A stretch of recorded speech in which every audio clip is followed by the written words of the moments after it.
नमस्कार, आप देख रहे हैं खबर उत्तर प्रदेश। मैं हूं आपके साथ तन्वी। खबरों का सिलसिला शुरू करेंगे, लेकिन उससे पहले नजर डालते हैं इस वक्त की हेडलाइंस पर।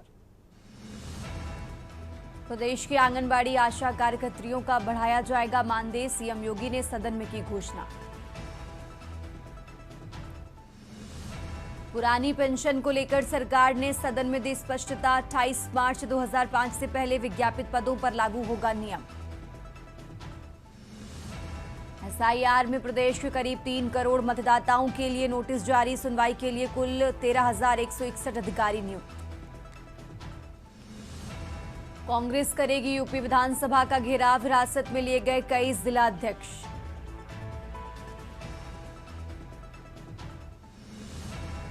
यूपी बोर्ड परीक्षाएं बुधवार से 17 कंप्यूटरों से प्रदेश के सभी केंद्रों की होगी ऑनलाइन निगरानी।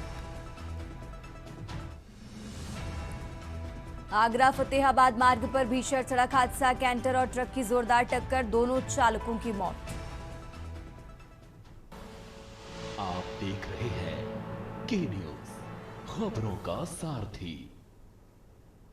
और अब रुक करते हैं खबरों का, और खबरों की शुरुआत करेंगे हापुड़ की खबर से। 18 फरवरी से होगी यूपी बोर्ड की परीक्षा, तो कंट्रोल रूम से जोड़े जाएंगे परीक्षा केंद्र। हापुड़ से खबर आपको बता रहे हैं। डीआईओएस कार्यालय में बना सीसीटीवी कंट्रोल रूम और सभी कैमरों में वॉइस रिकॉर्डिंग भी उपलब्ध है। इसी के साथ आपको बता दें, 10वीं में करीब 15,693 छात्र परीक्षा देंगे और इंटरमीडिएट में करीब 12,681 छात्र यहां पर परीक्षा देंगे। तो जिले के 40 परीक्षा केंद्रों पर परीक्षा सेक्टर मजिस्ट्रेटों के साथ पुलिस भी तैनात रहेगी। हापुड़ से खबर आपको बता रहे हैं, जिले के 40 परीक्षा केंद्रों पर परीक्षा होने वाली है और इसको लेकर सभी तैयारियां पूरी कर ली गई हैं। सेक्टर मजिस्ट्रेटों के साथ पुलिस भी यहां पर तैनात रहेगी। हापुड़ से खबर आपको बता रहे हैं, कल यानी 18 फरवरी से यूपी बोर्ड की परीक्षा होगी, तो उससे पहले सभी परीक्षा केंद्रों पर तैयारियां कर ली गई हैं। डीआईओएस कार्यालय में बना सीसीटीवी कंट्रोल रूम। हापुड़ से खबर आपको बता रहे हैं, सभी कैमरों में वॉइस रिकॉर्डिंग भी उपलब्ध है।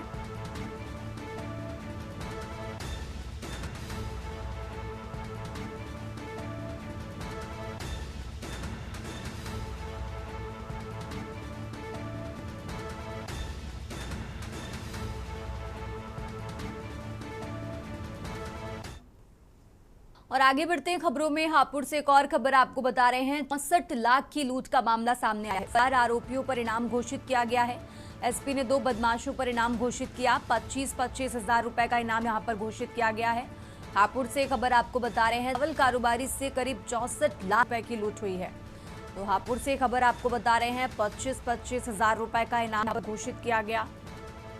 फल कारोबारी से करीब 64 लाख रुपए की लूट हुई थी। फरार आरोपियों पर इनाम घोषित है। हापुड़ से खबर आपको बता रहे हैं, एसपी ने 2 बदमाशों पर इनाम घोषित किया।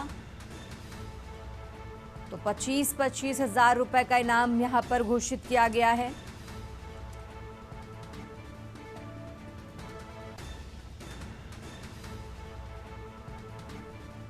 तो 64 लाख रुपए की लूट का मामला है। हापुड़ से खबर आपको बता रहे हैं, फरार आरोपियों पर इनाम घोषित किया गया। एसपी ने 2 बदमाशों पर इनाम घोषित किया है। चावल कारोबारी से 64 लाख रुपए की लूट का ये मामला आपको बता रहे हैं और अब फरार दोनों आरोपियों पर 25-25 हजार रुपए का इनाम घोषित किया गया है।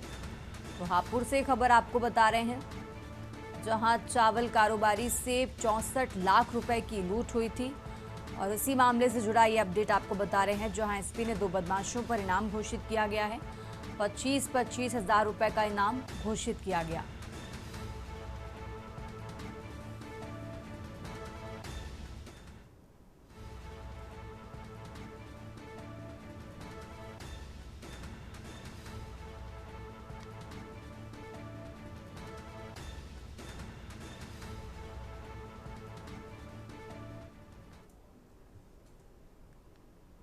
और आगे बढ़ते खबरों में खबर अमरोहा से है, जहां अमरोहा में किसानों के नलकूपों से स्टार्टर चोरी करने वाले गिरोह का पुलिस ने खुलासा कर दिया है। थाना सैदन गली क्षेत्र के गांव ढक्का राजपुर और हैबतपुर के जंगलों में एक महीने के भीतर करीब 2 दर्जन से ज्यादा स्टार्टर चोरी की घटनाएं सामने आई हैं, जिसके बाद पुलिस ने मुकदमा दर्ज कर जांच शुरू की थी और चेकिंग के दौरान पुलिस ने 3 आरोपियों को गिरफ्तार कर लिया है। पूछताछ में आरोपियों ने नलकूपों से स्टार्टर चोरी करना कबूल किया है। पुलिस ने उनके कब्जे से करीब 1700 रुपए नकद, 9 स्टार्टर बॉक्स और कॉपर की तार भी बरामद की है। सीओ हसनपुर पंकज त्यागी के मुताबिक गिरफ्तार आरोपियों को जेल भेज दिया गया है और आगे की कार्रवाई जारी है।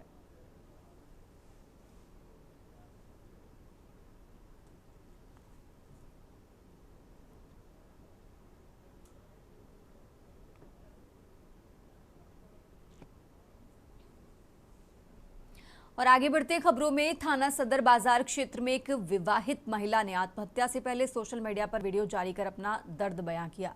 महिला ने अपने पति और एक अन्य महिला पर उत्पीड़न व अवैध संबंधों का आरोप लगाते हुए पति को अपनी मौत का जिम्मेदार ठहराया। वीडियो वायरल होने के बाद महिला ने फांसी लगाकर आत्महत्या कर ली और पुलिस के अनुसार मृतका स्थानीय निवासी दीपक शुक्ला की पत्नी थी। प्रारंभिक जानकारी में पति के कथित संबंधों को लेकर विवाद की बात सामने आई है। पुलिस ने शव को फिलहाल पोस्टमार्टम के लिए भेज दिया है और मामले की जाँच शुरू कर दी है।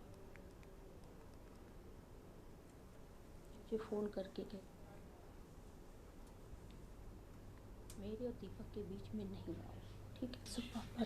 पापा तुमने मुझे छोड़ा ना, तुमने उस औरत के लिए मुझे छोड़ा, ठीक है। और मेरी मौत के जिम्मेदार प्रिया गुप्ता और दीपक, क्योंकि दीपक की है रखेल वो प्रिया, ठीक है। उसकी वजह से वो मुझको मारा था, क्योंकि वो कहती है अपनी बीवी बच्चों को छोड़ दो। वीडियो बनाने के बाद वो ब्लैकमेल करती है कि अपनी बीवी को मार दो।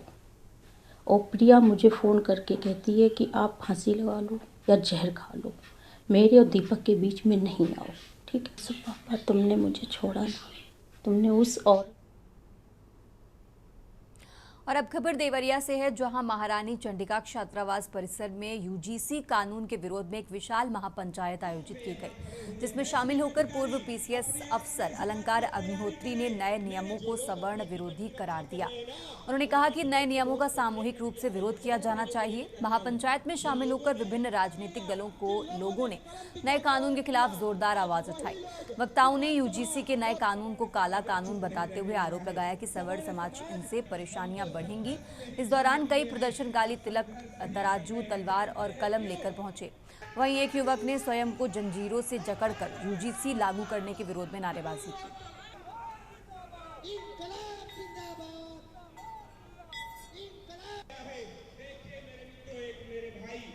आज 16 फरवरी 2026 को जो देवरिया की पावन भूमि है, जो महारानी चंडिका छत्री छात्रावास है, यहाँ पर जो देश में जो एक काला कानून, एक रेगुलेशन, यूजीसी रेगुलेशन 2026 लागू करने की कोशिश की गई है, उसी के विरोध में एक महापंचायत का यहाँ आयोजन जो है किया जा रहा है।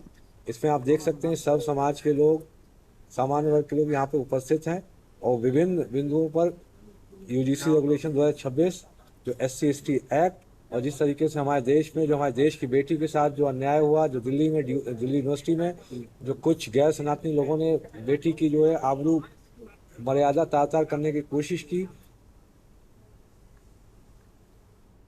और अब खबर प्रयागराज से है, जहां महाशिवरात्रि महापर्व के समापन के साथ 44 दिन जारी रहा दिव्य भव्य माघ मेला का समापन हो गया। इस दौरान माघ मेला परिसर में आयोजित विराट किसान मेला ग्रामीण सहित शहरी क्षेत्र के मेलार्थियों को आकर्षित करता रहा, जहां किसानों को उन्नत और एडवांस्ड तकनीकी जानकारियों को लेकर जागरूकता अभियान चलाते हुए किसानों के प्रश्नोत्तरी कार्यक्रम भी आयोजित किए गए। इस दौरान पूछे गए सवालों का सही जवाब देने वाले किसानों को सम्मान भी दिया गया। साथ ही किसानों को भूमि की उर्वरा शक्ति बढ़ाने की दवा भी उपलब्ध कराई गई।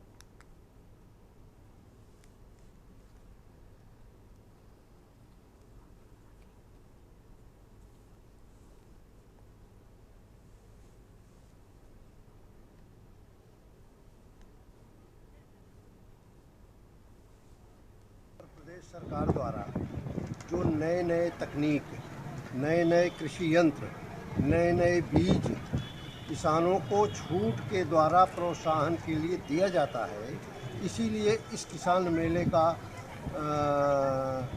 करके किसानों को जागरूक करते हैं। अच्छा, आप लोग को प्राइज भी मिला हुआ है? हाँ, जो प्रश्न पूछे गए, जी। तो जो जागरूक किसान उत्तर दिया तो उनको पुरस्कार दिए, और ये वो माने कि हमारे किसान जागरूक हैं। और अब खबर देवरिया से है, जहां बरहज विधानसभा क्षेत्र के शेरवा बभनौली ग्राम सभा स्थित श्री महाकालेश्वर मंदिर परिसर में 10 फरवरी से प्रारंभ हुआ हनुमत महायज्ञ वैदिक विधि विधान से पूरी होती व विशाल भंडारे के साथ संपन्न हो गया। सप्ताह भर चले इस धार्मिक अनुष्ठान ने पूरे क्षेत्र को भक्ति व आस्था के वातावरण से सराबोर कर दिया। महायज्ञ के दौरान प्रतिदिन वैदिक मंत्रोच्चार, श्री राम कथा का रसपान और रात के समय रामलीला का मंचन किया गया, जिसमें दूर दराज से पहुंचकर श्रद्धालु सहभागिता करते नजर आए।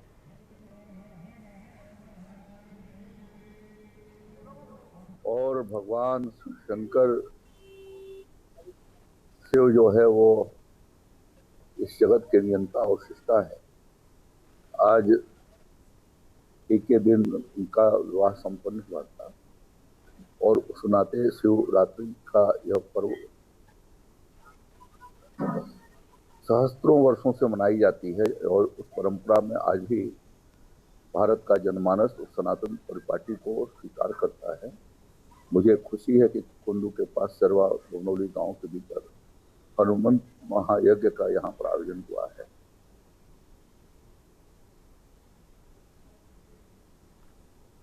और अब खबर फर्रुखाबाद से है, जहां फर्रुखाबाद के कायमगंज कुंडा स्थित महाभारत कालीन ऐतिहासिक सिद्ध श्री स्वर्ण सरोवर शिव मंदिर में महाशिवरात्रि शिव पूजन के द्वितीय दिवस पर श्री स्वर्ण सरोवर शिव मंदिर समिति द्वारा विशाल 10वां भंडारा आयोजित किया गया।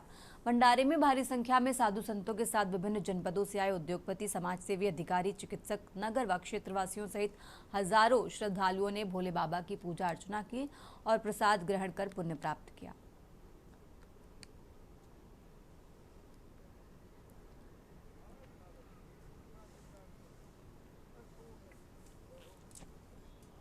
हम करीब 10 और 11 साल से यहाँ आ रहे हैं बराबर। तो यहाँ से आपको कैसा लग रहा है? केवल दिल, दिमाग, मन को शांति मिलती है। तो आज ये विशाल भंडारा हुआ है, तो इसमें आप सब परिवार आए हैं, तो जी, कैसा लग रहा है? बहुत बहुत अच्छा लग रहा है, शांति मिल रही है। साधु संतों की कुछ सेवा करने का मौका मिला।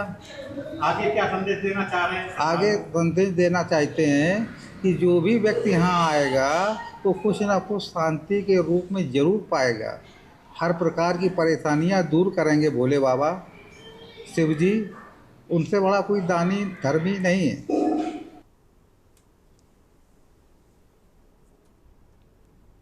और अब खबर इटावा से है, जहां शरवन स्थित सफारी के पास बनी बीहड़ वाले सैयद बाबा मजार के विवाद में डीएफओ कोर्ट में एक बार फिर सुनवाई हुई। विवाद से संबंधित मामले में दावेदारी करने वाले 3 अलग अलग पक्षों को वन विभाग की ओर से नोटिस दी जा चुकी है। सुनवाई के दौरान संबंधित दावेदार कोर्ट के बाहर भारी संख्या में पुलिस बल तैनात रहा। हालांकि किसी भी दावेदार की ओर से दावे को साबित करने से दस्तावेज कोर्ट को उपलब्ध नहीं कराए जा सके।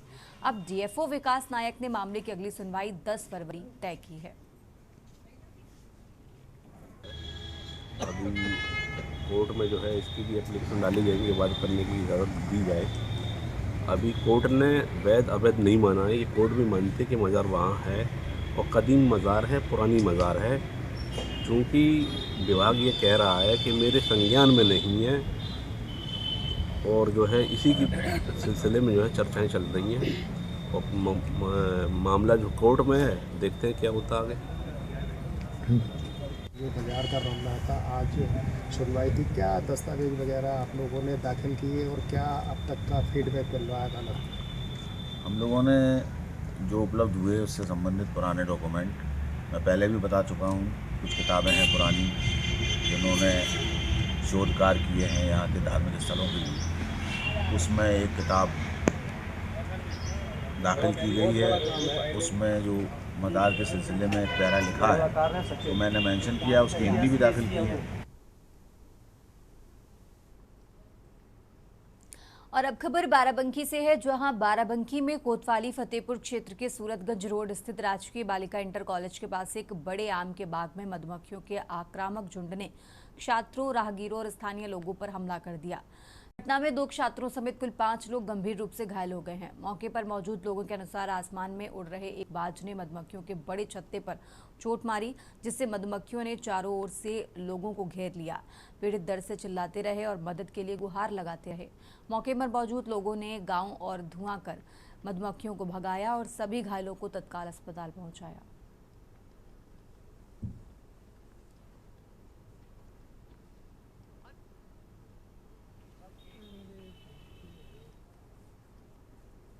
और अब खबर सुल्तानपुर से है, जहां सुल्तानपुर में आशा एकता जिंदाबाद के नारों के साथ आशा बहुओं ने कलेक्ट्रेट परिसर में प्रदर्शन किया। उत्तर प्रदेश आशा हेल्थ वर्कर्स एसोसिएशन के बैनर तले आयोजित इस प्रदर्शन में बड़ी संख्या में आशा कार्यकर्ता शामिल हुए। प्रदर्शन के बाद एसोसिएशन की ओर से सिटी मजिस्ट्रेट को संबोधित एक ज्ञापन सौंपा गया, जिसमें आशा बहुओं को उनके मूल कार्यों पर वापस लगाए जाने की मांग की गई। प्रदेश अध्यक्ष कुसुम लता यादव ने बताया कि सीएचसी और पीएचसी अधीक्षक आशा बहुओं पर एसआईआर से जुड़े कामों का दबाव बना रहे हैं। उनका कहना है कि अतिरिक्त कार्यों के कारण आशा बहुएं अपने निर्धारित क्षेत्रों में नियमित स्वास्थ्य सेवाएं देने में असमर्थ हो रही हैं।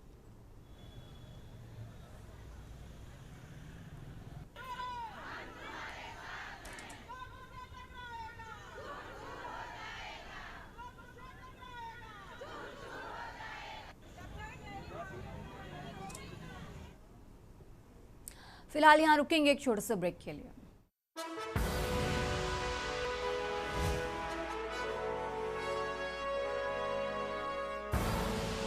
आप देख रहे हैं के न्यूज, खबरों का सारथी। ब्रेक से वापस आ चुके, रुक करते हैं खबरों का। बात कर रहे हैं बाराबंकी की, जहां शोएब किदवई उर्फ बॉबी हत्याकांड को लेकर अधिवक्ताओं द्वारा दिया गया 42 घंटे अल्टीमेटम का समय पूरा हो गया है। समय पूरा होते ही अधिवक्ताओं ने कचहरी से बाहर निकलकर जोरदार विरोध प्रदर्शन किया। प्रदर्शनकारी वकील कचहरी से निकलकर पुलिस अधीक्षक कार्यालय के लिए रवाना हुए। पुलिस कार्यालय पहुंचकर अधिवक्ताओं ने वरिष्ठ अधिकारियों से वार्ता करने के बाद शांतिपूर्वक वापस लौट गए। पुस्तक पहुंचाई गई है। टीम हमारी उसी दिन से लगी हुई है। 5 टीमें, आप लोगों को पता भी होगा। पिछले शुक्रवार को हुए बॉबी की दिन दहाड़े हत्या के बाद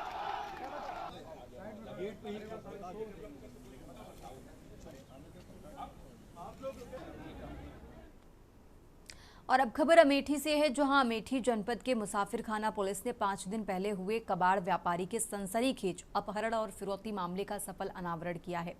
एसपी के निर्देशन में गठित 3 टीमों ने त्वरित कार्रवाई करते हुए अंतरजनपदीय गिरोह के 2 शातिर बदमाशों को गिरफ्तार किया है, जिनके पास से फिरौती की मोटी रकम और अवैध असलहा बरामद हुआ है।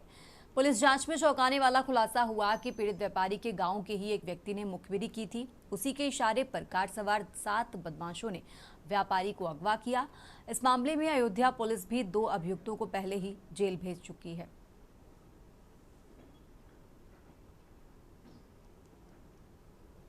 दिनांक 13 फरवरी को थाना मुसाफिर खाना जनपद अमेठी में यूपी 112 में एक सूचना प्राप्त हुई थी, जिसमें कॉलर अमन अग्रहरी द्वारा बताया गया कि मुझे कुछ अज्ञात व्यक्तियों द्वारा अपहरण करके फिरौती मांगने की सूचना थी। पहले वादी द्वारा डिटेल्स प्रॉपर ढंग से नहीं बता पा रहे थे, लेकिन इसमें गहराई से जानकारी करते हुए अभियोग पंजीकृत किया गया था और उसी क्रम में जनपदीय एसओजी टीम और थाना मुसाफिर खाना द्वारा इस घटना का सफल अनावरण किया, जिसमें इस घटना में संलिप्त 2 मुख्य आरोपी को गिरफ्तार करके जेल भेजा जा रहे हैं, जिनके कब्जे से 4.5 लाख नगद बरामद हुई है और घटना में प्रयुक्त स्विफ्ट डिजायर गाड़ी भी बरामद हुई है। अमेठी कबाड़ व्यापारी के अपहरण और फिरौती की सनसनीखेज वारदात का पुलिस ने बड़ा खुलासा किया है। पुलिस अधीक्षक के निर्देश पर क्षेत्राधिकारी के नेतृत्व में गठित 3 विशेष टीमों ने महज 5 दिनों में इस मामले का सफल अनावरण कर दिया है। पुलिस की इस कार्रवाई में अंतर जनपदीय 2 शातिर बदमाशों को गिरफ्तार कर लिया गया है।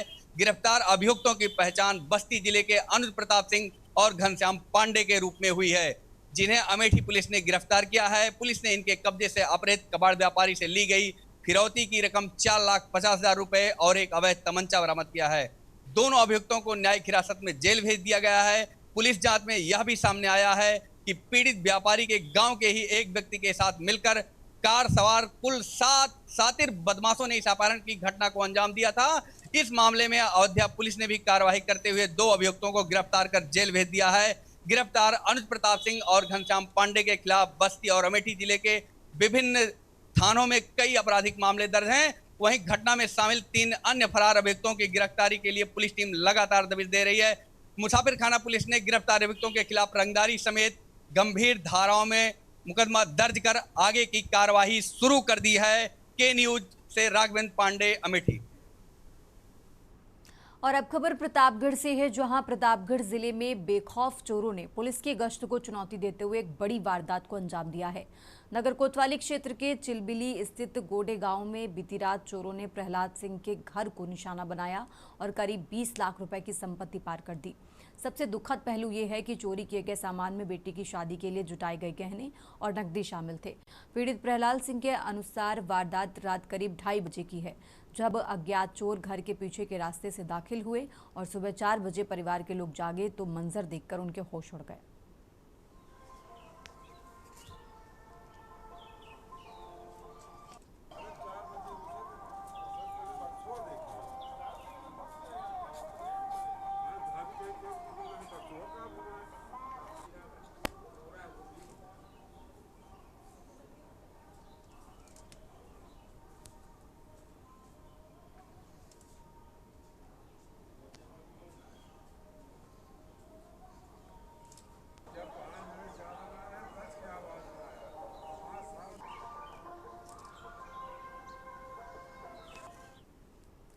और अब खबर फर्रुखाबाद से है, जहां इटावा बरेली हाईवे पर कार व डीसीएम की टक्कर में 3 लोगों की मौत और कई लोगों के घायल होने की सूचना पाकर डीएम आशुतोष कुमार द्विवेदी, एसपी आरती सिंह व सीओ सिटी ऐश्वर्या उपाध्याय ने तत्काल लोहिया अस्पताल पहुंचे। उन्होंने घायलों व उनके तीमारदारों से वार्ता करते हुए चिकित्सा अधिकारियों को बेहतर इलाज के निर्देश भी दिए।